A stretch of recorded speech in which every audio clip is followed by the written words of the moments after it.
નમસ્કાર મિત્રો, હું જિલ્લા કોંગ્રેસ પ્રમુખ વી કે હુંબલ.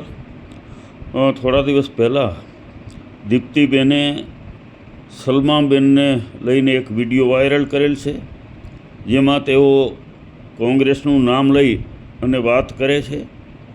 જુમાભાઈ રાયમા માટે વિડીયો વાયરલ કરેલ છે.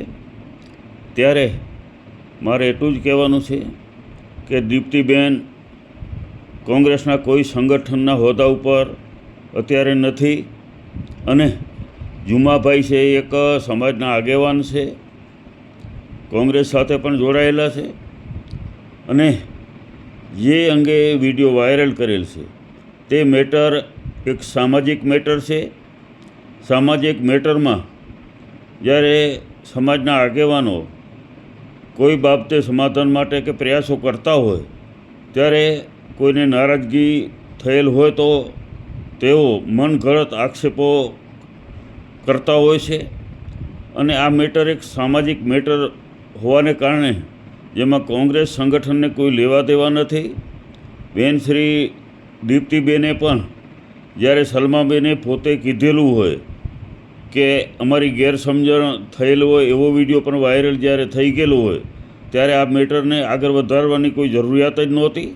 અને કોઈ પણ સમાજની બાબત હોય એ એમના સમાજની વાત હોય છે, એમાં બીજા સમાજે કોઈ હસ્તક્ષેપ કરવો પણ યોગ્ય જણાતો નથી.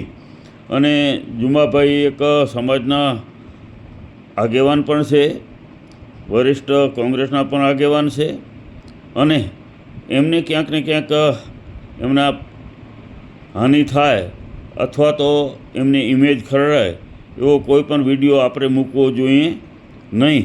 કારણ કે આપણી પાસે કોઈ રજૂઆત નથી આવી, આપણી પાસે કોઈ ફરિયાદ નથી આવી, ત્યારે આ વિડીયો બનાવવાની કોઈ જરૂરિયાત હોતી નથી.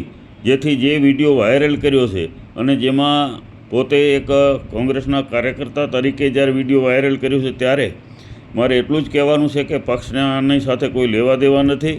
કોઈ સંગઠનમાં બેન શ્રી દીપ્તિબેન ક્યાંય હોદ્દા ઉપર પણ નથી. અને એક આ સામાજિક મેટર છે એટલે સામાજિક મેટર સામાજિક રીતે હંમેશા એમના પ્રશ્નોનો સમસ્યા હોય તો એનું નિરાકરણ કરવા માટે સમાજના આગેવાનો જતા હોય છે. ત્યારે આક્ષેપ પ્રત્યે આક્ષેપ ક્યાંક ને ક્યાંક થતા હોય તો પણ આપણે વચ્ચે ક્યાંય આવવું જોઈએ નહીં. તો આજે મારે એટલી જ ખાસ કરીને કહેવા માગું છું કે એક આ સામાજિક મેટર હોવાને કારણે જેમાં પક્ષને કોઈ લેવા દેવા નથી, અને પક્ષ આમાં ક્યાંય પણ કોઈ એમાં હસ્તક્ષેપ કરવા પણ માગતો નથી. આભાર.